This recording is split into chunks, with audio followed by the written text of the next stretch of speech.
guys! Welcome to Get Ready With Me, but Fantasy Makeup Edition. I am Nikki and I am Shallow. Today we have these makeup templates for each of us, and we're gonna put We're gonna design our own makeup for each other. So I am going to do her makeup. I'm gonna do her makeup. Yeah, and then this makeup chart will serve as the guidelines on the makeup products that we're going to use on each other's face. Yes. So I have my makeup template Chart. for Keith. Yeah. I will be doing a makeup inspired by their eyes.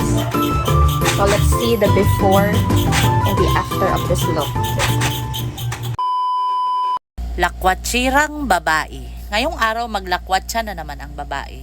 Siyempre hindi yan aalis ang babaeng yan kung hindi siya maglalagay ng kuloriti sa pagmumuka niya. Magaling lang naman yung babaeng yan sa paglalagay ng mga kuloriti sa pagmumuka niya. Pero paasikasuhin mo yan sa bahay, ipaglaba mo yan siya, napakatamad niya. Pero utusan mo yan mag-makeup, mag-skincare, napakabilis niya. Ang kubita dito sa bahay naninilaw na. Pero ang nguso niya pulang-pula.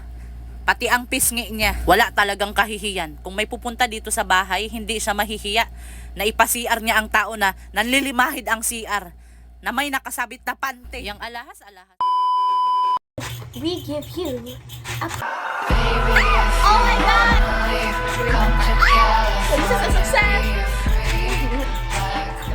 Ferry na kubi! Ang gaan lang sila. Basta siya, Ferry.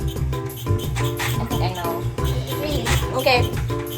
She has a vision. What are you gonna make up? So I'm gonna make her a fairy. So opposite of my aesthetic today. She is a fairy. Get ready with me! Get ready, dyan ka magaling ang paglalagay ng koloriti sa pagmumuka mo. Marami akong mga nabasa na kuminto ba na mag-get ready with me daw si Dorine. Magaling ang babae na yan, ang pagpaarte sa katawan niya. Yung pinaglalagay niya yan na sa muka niya, yung tubig na yan, naiirita talaga ako pag makita ko yan sa rip. Kay dagdag sikip lang yan sa rip. Hindi ko alam kung bakit kailangan ilagay sa rip.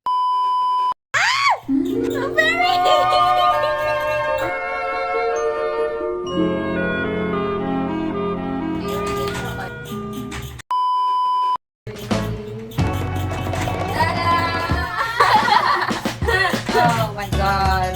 This is the vampire look. And this is the fairy look. And then get my chart.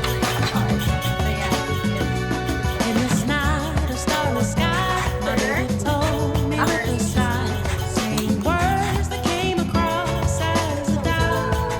I reassured that every day my love is strong and gently placed in your heart. Feeling the thought every night. Yeah, no, I don't really do mud. But you're a garden fairy. Ironic, isn't it? Okay, all right. I'm coming.